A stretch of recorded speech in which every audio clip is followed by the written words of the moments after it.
আব্বু আমায় কয় কেন পড়তে বসো না, আম্মু আমায় কয় কেন লিখতে বসো না।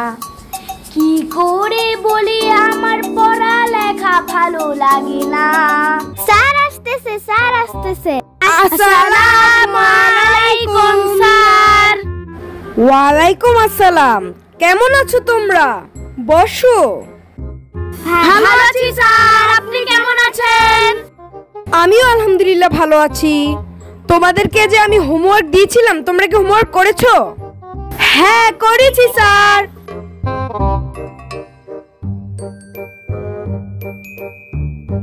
দেখি তো।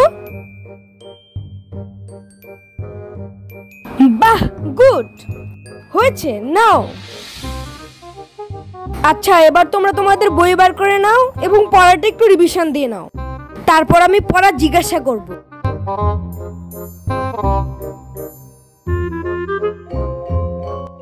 আচ্ছা, পড়া শেষ এখন। এবার তোমাদেরকে আমি কিছু প্রশ্ন করব, তোমরা সেই প্রশ্নের উত্তর দিবি, ঠিক আছে? আচ্ছা, কে বলতে পারবা বাংলাদেশে কয়টি বিভাগ আছে? গুড। তাহলে তাজরিয়ান বলো তো প্রথমে। 8টি। ওকে, সিট ডাউন। আচ্ছা, এবারের প্রশ্ন বলো তো বাংলাদেশের আয়তন কত? ভালো। এবার ওয়াত্তিন, তুমি বলো বাংলাদেশের আয়তনটা। 1,47,570 বর্গ কিলোমিটার। ওয়াদ্দুন, তুমি একটা প্রশ্নের উত্তর দিতে পারলে না। স্যার আমি তো এগুলো পারি, ওরাও পারে, তাই আমি উত্তরগুলো দেইনি। হ্যাঁ, এবারের প্রশ্নটা হচ্ছে সব থেকে কঠিন প্রশ্ন এবং শেষ প্রশ্ন। দেখি এই প্রশ্নটার উত্তর কে দিতে পারে। আচ্ছা বলো তো, যে লোক অনবরত কথা বলতে থাকে কিন্তু সে বোঝে না তার কথাটা শুনতে কারো ভালো লাগছে না, সে কে? স্যার আমি পারবো। সত্যি তুমি বলতে পারবে তো?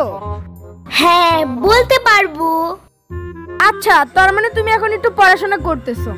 যাই হোক, বলো সে কে? সে হলো শিক্ষক।